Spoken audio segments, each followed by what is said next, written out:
Morrissey in Mexico. How do you explain the popularity of Morrissey in Mexico? Amongst Mexicans, I would say. That's the second most asked question I've ever received. The most asked question I get, why do Mexicans like to swim with their clothes on? That's the most asked question ever. The Morrissey question is number 2. That's actually the longest passage in my book. I wrote a 5,000 word essay about that, 2002 or 2003. The best answer, I could give a whole bunch of answers, but I think the best answer is this. Morrissey is obviously part of the British New Wave, of the British invasion of the 1980s. Also amongst those groups are The Cure, Depeche Mode, Joy Division, New Order. If you notice those groups as well, they also have huge Latino followings, humongous.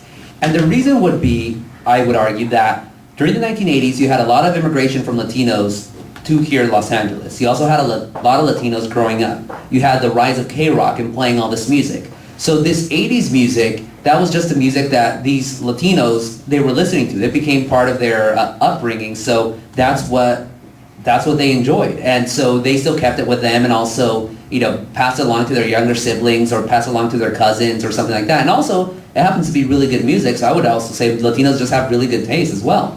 But, based on that same argument, I would also argue that's why you see a lot of Latinos being fans of the Lakers, the Dodgers, and the Raiders, because, back then specifically with the Raiders, they were in Los Angeles, but all those teams were winning at the time. You don't see many Latino fans of the Los Angeles Clippers, but you do see a lot of Latino Dodgers fans or whatever. It's heritage, but it's something that was there when they were coming of age, but it's also something that was good. Those 3 teams were good during the 1980s, winning Super Bowls and NBA championships and World Series, and so you just absorb that.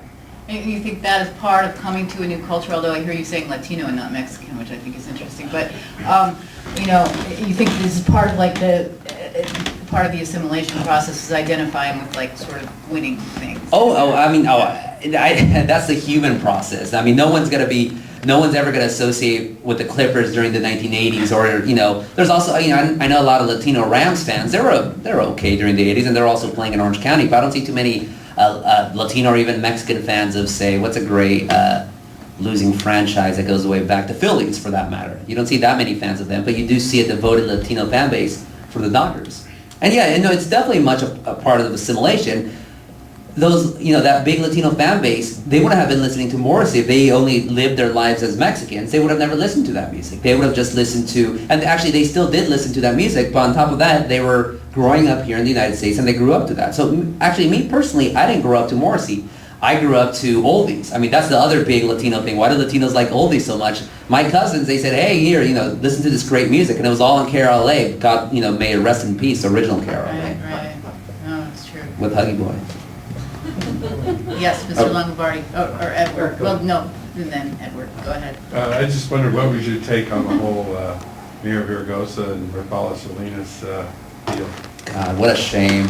Freaking moron. That's what he is. Latinos, we like to, I'll talk about Latinos. We don't want to be held to double standards. We want to be as accepted as Americans as everyone else. But I'm sorry, there is a double standard when you're a politician. When you're a Latino politician, you do have to be that much better than everyone else because there's so much scrutiny on you. You're not supposed to mess up. You're not supposed to be corrupt. You're not supposed to do those things. You're definitely not supposed to cheat on your wife, especially after you use her as a campaign tool to be able to do that, and especially after you cheated on her after she recovered from thyroid cancer. God, it was embarrassing because Villaraigosa basically perpetuated every stereotype about Latino males possible. Adulterer, corrupt. I mean, I don't think having a relationship wasn't going to, that didn't mean he was bilking the taxpayers or anything like that, but it just doesn't look good. It doesn't look good. And so I view him as a disgrace. I think a lot of Latinos do view him as that. Will he get reelected? Yeah, I think so, but I really don't think he's going to go further than being mayor of Los Angeles. And his dreams of being the governor of California, down the drain. And people really got upset about that. It's like, keep your freaking what in your pants. Ugh. How about the media's whole take on it? And I did a lot of reporting on it, and there's always this kind of undercurrent of how far you could go, and in your column, Ask a Mexican, you confront all those stereotypes, but you're writing a headline about certain things, where it's maybe if you were writing that headline, it'd be okay for you, but I couldn't write that. I couldn't write a headline. It was sort of like there's always this undercurrent of how far you could go and not offending or going into that area of all the stuff you're talking about. Yeah, there's always there's that question that, well, why are you able to say the things you do? I couldn't say them. My response is, why not? Why can't you say them? What are you afraid of? When I started this column, people said, you can't say that. When I write articles on, I do a lot of stuff in the Catholic Church sex abuse scandal, people say, oh, you can't say that about our priests. Why not? I think as journalists, we should be able to do whatever you want. However, you also better be prepared to deal with the repercussions. If I wanted to start a column called Ask a Black Guy or whatever, I could totally do it. But of course, there's going to be a lot of male. Not a bad idea. Ask a Black Guy, me, write it? Really? Sure.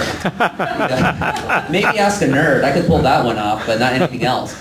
But if I want to write it, I can. I'm going to look like a fool because I'm not going to be able to pull that off. But as journalists, I don't think we should not allow the threat of people getting upset to stop us from writing stories. We better be ready to defend those stories, but we should not allow that fear to stop us. I think that's just cowardly, really.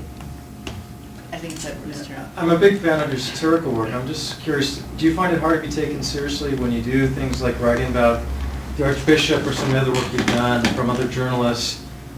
I know I've been following your work in terms of them hitting you for not speaking Spanish properly. So maybe you can speak to that as well as some of your serious. I'll start to the first part. No, I'm not.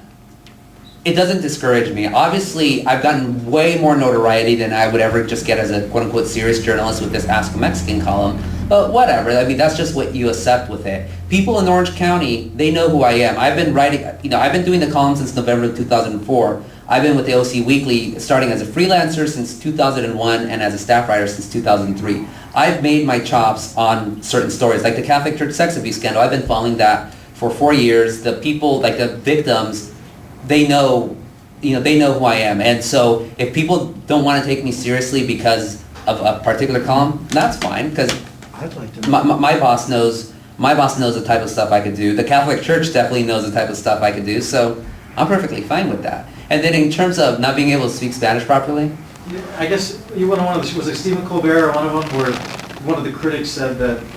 Funny story. I was on the Colbert Report. Best experience ever. Nicest guy. Really, really humble. So he asked me, "What's the Spanish word for patience?" And so I responded, "Paciencia." I get back to my hotel room. I got all these emails from saying, "You idiot! It's not paciencia. It's paciencia. You're not a real Mexican. You totally mispronounced it. You're a disgrace to our race." And at first I'm like, these guys don't know what they're talking about. But then in my mind I'm like, oh my God, maybe my Spanish really is that bad. And of course, my parents have been saying, "Oh, you don't speak good Spanish," blah blah blah, and all that stuff. So I get back on the plane to New York. I go to my parents' house. By this point I'm freaking out. I go to my dad and say, "Papi, like, how do you say the Spanish word? How do you say patience in Spanish?" And he said, "Paciencia." The exact same way I supposedly mispronounced it. He also mispronounces that word paciencia. And my dad, he's total Mexican. He lives his life in Spanish. He's straight from the ranch. So what that taught me was that the Spanish that my dad speaks in Mexico, it would be looked down upon. It's improper Spanish. In fact, there's a lot of words in Spanish, alliteration, or just a lot of words that I don't pronounce right, that my dad doesn't pronounce right, because that's the Spanish of poor people. It's like here in the United States, we make fun of Southerners for their Spanish, or their Spanish, the English that they speak. We make fun of them as well. So I'll stand by my Spanish. It's not going to be perfect Spanish, because I don't live my life in Spanish. Obviously I'm here speaking in English. That's my primary language. My first language was Spanish. When I was born in Anaheim, when I entered kindergarten, I only spoke Spanish. But you're going to lose some of it. And then at the same time, the Spanish that I did learn was this rural Spanish from my parents. And to criticize me for my bad Spanish, well, you could say that same thing about my parents. And if you're going to criticize my parents for their bad Spanish, you're stupid. Absolutely stupid.